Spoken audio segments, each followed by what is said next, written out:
estamos de volta hoje com o nosso Mais Saudável, falando sobre essa bebida que é paixão mundial. Eu vou me atrever, vou falar que ela é paixão mundial, porque por onde eu viajo também, eu vejo todo mundo ali, ó, com um cafezinho na mão. É gostoso demais, é aconchegante, é prazeroso. Reanime faz muito bem, né, pra saúde. A gente vai entender os benefícios daqui a pouquinho. Mas antes, vamos aprender com essa querida aqui, a Camila Costa. Eu chamo de Ana. Vocês sabem que eu troco o nome, mas eu amo geral. Tudo bem, uma princesa? Me conta uma coisa, essa mesa, ela tá muito linda. E aí, tem muita gente que acha o seguinte: eu não sei fazer uma mesa como essa, eu não tenho essas coisas. Todo mundo tem uma toalha bonitinha, limpinha e legal. Todo mundo tem um guardanapo. Se não for um guardanapo de tecido, pode ser o guardanapo de papel. Todo mundo tem um prato bonitinho, colorido. Todo mundo tem. Basta a gente aí colocar criatividade, colocar a cabeça para funcionar, entender um pouquinho aí de etiqueta, que ela vai ensinar agora pra gente, e fazer uma mesa gostosa pra família, pros amigos. Gente, é sério, a comida tem outro sabor quando a gente prepara isso. Ou então, pra você mora sozinha, como eu, por exemplo, eu moro sozinha aqui, não tem problema nenhum. Eu chego em casa e eu faço as coisas bonitinhas, sabe assim? Eu não como de qualquer jeito, sentada no sofá, pendurada na varanda. Não, começa a criar esse hábito que é tão gostoso. E é por isso que a gente chamou a Cami aqui rapidamente pra ela ensinar pra gente. Por exemplo, eu vou tirar aqui essa cadeira, Cami, vou colocar aqui um pouquinho, pra gente entender. Se a câmera, se o Mar quiser entrar por aqui pra ver como é que tá posicionado os talheres e tudo mais, eu acho que adianta muito, tá bom? Então vamos lá. Primeira coisa, a dúvida, né? Qual é o lado correto do talher, do garfo e da faca? Essa sempre é a primeira pergunta que a gente recebe, né? Então, Cissa, não tem mistério. Nós temos algumas táticazinhas, algumas regrinhas que são bem simples e que, se você decorar na sua cabeça, você não vai errar mais. Eu até brinco, quem faz a coisa mais correta? É a mulher ou o homem? Quem é que Direito. faz? Direito? Quem faz a coisa mais A direito? mulher, lógico. A mulher. Desculpa então, aí, tudo Eric. que é feminino sempre vai para o lado direito. Então, se eu tenho a faca, a taça, a colher, ela vai para o lado direito. Então, se você decorar essa regra, você não erra mais. Gente, vamos certo? de novo. É muito fácil isso. Então, ó, o feminino pro lado direito. Direito. A faca, a taça, a colher. Lado direito. Menina! Não é fácil. Vou e arrasar. o que é masculino vai para o lado esquerdo. Então, eu tenho o garfo, o guardanapo, vai para o lado esquerdo. Aí você me pergunta, Camila, mas e o copo? Então, Boa. o copo estaria indo para o lado esquerdo? Não, o copo ele é considerado um tipo de taça. Então, mesmo que ele seja masculino, ele sempre vai estar do lado direito. Perfeito. Certo? Então, no caso aqui, hoje nós temos uma taça, nós não temos um copo. Mas se fosse um copo, ele estaria do lado da taça, sem erro. Então, peraí, tá errado aqui. Tá errado? Agora, gente, eu aprendi agora. Eu vou ficar uma pessoa mais enjoada da vida. Exatamente. Amigos, vocês vão chegar em casa para comer. Olha o que eu aprendi. Eu vou fazer. O talher. Eita, já ia lascar aqui tudo. O garfo. O garfo. O garfo, o masculino, vai pro lado esquerdo. Esquerdo. Aqui, certo? Certo. O esquerdo. Muito bem. Sim. Aí aqui, gente, ó. A faca. A Direito. faca. Feminino. A faca. Ela faz direito. Vai pro lado direito, tá? Exatamente. Então não esquece essa regrinha, é muito rápido. Agora, por exemplo, aqui, a xícara também. A xícara entra também do lado direito. Direito. A taça, né? O copo, que também é uma forma de taça, também pro lado direito. O guardanapo masculino pro lado esquerdo. Exatamente. Muito bom. Você já viu que em algumas mesas eles colocam guardanapo sobre o prato, né? É verdade. Então, essa é uma regra que pode sim acontecer. Você não tem problema você colocar o guardanapo sobre o seu prato. Isso não é problema nenhum. Agora, tem aquelas ocasiões que as pessoas colocam a taça ou o copo e colocam o guardanapo dentro dela. Você já viu essa situação? Então, isso não é permitido na etiqueta. Na etiqueta, o único lugar que o guardanapo pode ficar é sobre o prato ou à sua esquerda. Perfeito. Agora, aqui a gente tem um guardanapo de tecido, Sim. né? Agora, se eu não tenho, eu tenho um guardanapo de papel, eu posso decorar ele da mesma forma, enrolar e colocar um porta-guardanapo ou não?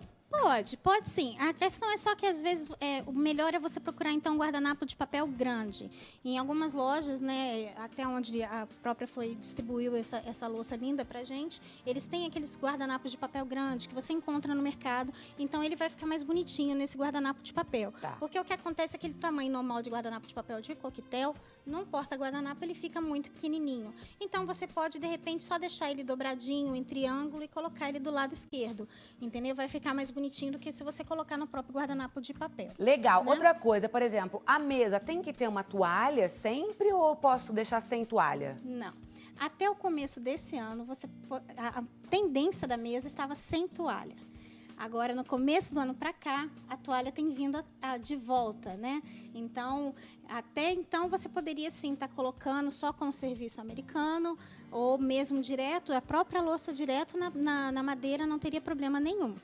Mas a tendência para a mesa posta esse ano é a toalha novamente. Perfeito. Né? Então, mas se você não tem problema nenhum. Bom, gente, a Camila tem muita dica bacana. Ela vai voltar para o nosso programa, com certeza, para ensinar várias regras de etiqueta, tá? Pra gente fazer uma mesa legal. Ou como que a gente deve também se colocar à mesa. Como começar a comer, pro lado esquerdo, pro lado direito. Qual é aquele bando de talher que a gente não sabe. De dentro para fora, de fora para dentro. Tudo isso ela vai resolver com a gente mais pra frente num outro conteúdo, tá bom? Será Meu amor? Muito obrigada pela sua presença, tá bom? Venha sempre. Pode sair por ali. E eu quero a sua participação. Eu quero saber aí, me conta. Você tem o hábito de tomar café de manhã ou de noite? Vamos entender o porquê que ele é tão benéfico? Agora é com você, minha gata. Vamos lá.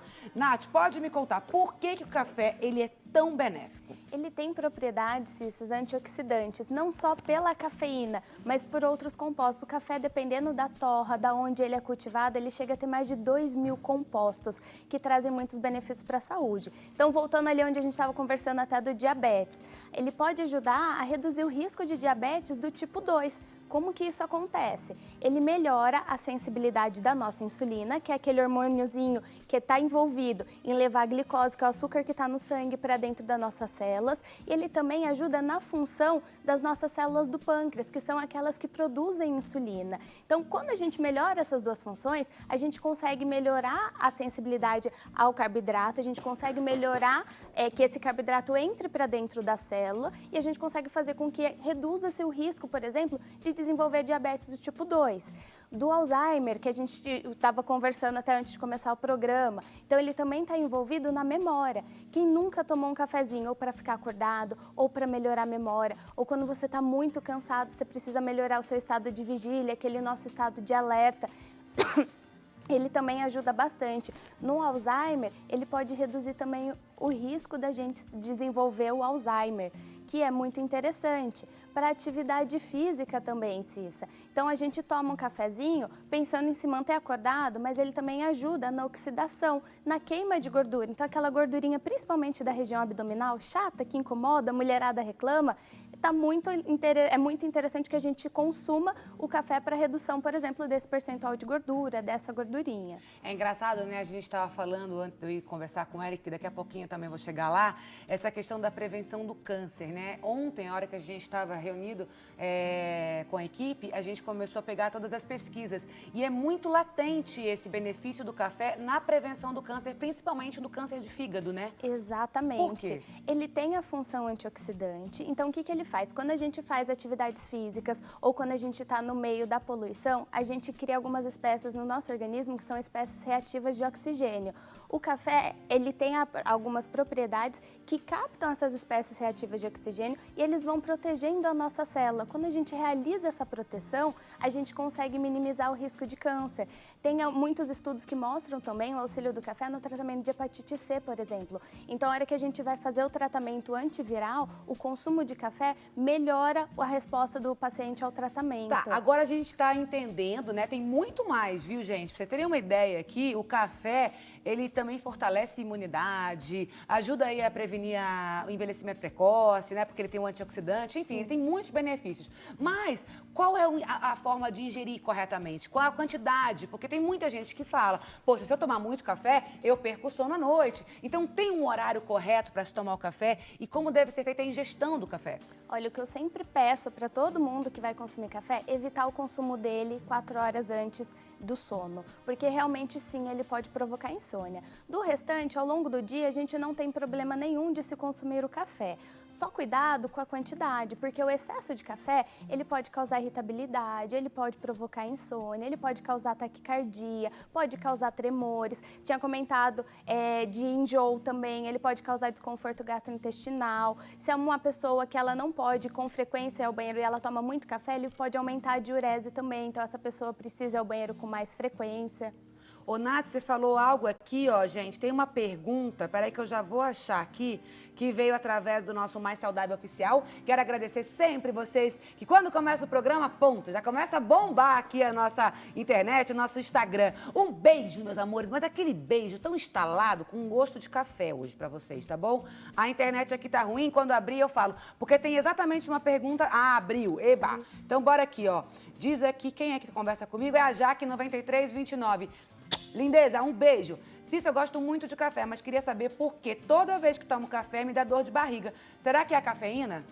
Pode ser que ela seja sensível à cafeína. Algumas pessoas têm mais sensibilidades do que outra com relação à cafeína. Então, o que a gente precisava perguntar para ela é quanto que ela está consumindo de café. O que a gente sempre orienta é que se consuma no máximo 5 xícaras de café no dia, o que seria mais ou menos 400 miligramas de cafeína. Acima disso, a gente pode começar a apresentar, ter efeitos colaterais, ter náusea, ter desconforto. Algumas pessoas relatam até diarreia também nesses casos. Eita, coisa boa. Vamos falar um pouquinho sobre os tipos de café, quer ver? Pode colocar na tela. Eric, ajuda a gente nessa, tá? Aqui, ó, os tipos de café, não, era o outro mesmo, os vários, mas tudo bem. Agora que a gente entrou aqui, vamos aqui, tipos de café. Então, a gente tem o café pergolado. O que é esse café? Percolado. Eu vou ser bem sincero. Você também não conhece, não? Não sei te esperar essas informações, mas não é usual. Não é, né? Bom, Não, o café expresso é aquele café que a gente conhece. Sim, quando a gente vai na padaria. É a máquina, pressão, temperatura, aquele que sai cremoso. Eu vou falar uma coisa pra você, Eric, não sei vocês aí em casa se vocês concordam ou não comigo. Eu gosto de café, mas eu não sou chegada no café expresso. Eu gosto daquele café que eu quero que você faça aí na sua casa e me convide pra tomar.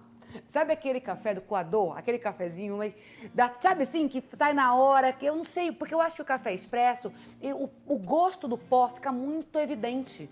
Tô errada? Olha, o expresso, ele tende a intensificar todas as características do café, né? Então, isso pode ser ruim ou pode ser bom. Tem gente que gosta de potência, né, na bebida. E tem gente que gosta de sentir as notas do café com mais sensibilidade, com uma leveza, com delicadeza, né? Qual é o melhor grão, Eric? Porque eu lembro uma vez que eu estava conversando com um amigo que é um expert também, assim como o Eric, sobre café. E aí ele estava me falando que o café da região mogiana é maravilhoso, do sul de Minas também é muito bom. Qual é a melhor região do café? Então, a gente tem 5 regiões produtoras no Brasil, né? Que fazem café de qualidade. Então, a gente tem sul de Minas, Cerrado de Minas, eu tenho Paraná, tenho a Mogiana, a região da Mogiana é uma grande produtora, Bahia, enfim, a gente tem várias regiões. O café especial, que é um café de maior qualidade, normalmente ele está associado à altitude. Então, quanto maior a altitude da região, a tendência de você produzir um café com mais qualidade. Com mais qualidade? Exatamente. Eita, coisa boa. Ô, produção, eu tô querendo café, hein, produção? Eu tô avisando, produção. Não só eu, como Nath, como também Eric. Ó, café instantâneo também é um tipo de café que a gente conhece, aquele que a gente compra lá no saquinho, no mercado. O café instantâneo, o que você acha como um bom conhecedor de café? O que tem no café instantâneo? Olha, eu acho que se usado para fazer bebidas mistas, né, com leite, alguma coisa assim, porque é aquele café que você põe o pozinho na água, mexe e bebe, certo? A gente costuma dizer que assim, todo café, depois de moído, ele começa a oxidar na sequência, tá? Então, assim, a qualidade dele, depois de moído, ele começa a perder a partir de horas, né? Então, assim, eu não indico tomar café primeiro. Evitar tomar cafés que estão moídos há muito tempo. O café instantâneo está moído há um bom tempo, tal, então ele vai perder boa parte das características da qualidade dele. Mas tem gente que gosta, que está acostumado, enfim, isso é uma questão de gosto também. Muito bom. Aí a gente tem o café tradicional, que é aquele cafezinho, né? Minha mãe faz um cafezinho bom danado, de bom, que ela já é lá do sul de Minas, então tem uma mãozinha boa. Aquele café que a gente faz com coador, tal e tudo mais. Tem os cafés funcionais também, que hoje estão muito na moda. Tem uma questão aí de um café verde que eu tomo, mas eu consegui comprar só lá no exterior. E hoje vou falar, pra treinar esse café verde, você vai me explicar o que é, viu? Porque, menina... Eu viro Jaspion, é uma loucura. E tem também os blends regionais que daqui a pouquinho o Eric vai comentar com a gente. Fala um pouquinho, Nath, desse café verde. O café verde, ele é o processo antes de ser torrado. A concentração de cafeína que a gente tem nesse café, ela é muito maior. Então, a hora que você estava mostrando ali do café expresso, do café tradicional, do café de coador, o que a gente mais concentra, por exemplo, se a gente for pensar um pouquinho nos cafés, fugindo até um pouquinho do cafezinho verde, ele é com relação à concentração de café expresso, ele tem mais cafeína na porção. Então, se a gente for comparar, por exemplo, 100 ml de um café de coador, a gente vai ter em torno de 80 miligramas de cafeína. Quando a gente pensa num café expresso, ele chega a 130, 140, 150. Então, quanto maior a concentração de cafeína, maior vai ser o estímulo que ele vai ter para a hora que a gente for fazer atividade física. Mais esse gás, mais essa disposição que a gente tem para a realização do exercício. Ah, então eu entendi tudo, porque quando eu tomo, meu amor, vou te falar, todo mundo pode tomar esse café verde? Então, o que a gente toma cuidado com relação ao café são pessoas que elas já têm transtorno de ansiedade por conta de cafeína, não é interessante. Pessoas que sofrem de insônia, também não é legal. E quem tem algum problema gastrointestinal, então, por exemplo, gastrite, ou úlcera no estômago, ou úlcera no intestino, são pessoas que a gente evita que se consuma o café. Bom você falar disso. Gente, olha, agora a gente vai fazer um programa, dia 28, né, Marina? Terça-feira, depois no Carnaval, sobre a síndrome do intestino irritado. Então, se você sofre com essa síndrome, ela acabou de falar aqui que o café não é uma boa, tem pergunta, manda através aí do nosso e-mail, tá bom? maissaudável@rs21.com.br. Esse programa vai ser maravilhoso. E no dia 27 também, na segunda-feira, a gente vai falar sobre os males da bebida alcoólica.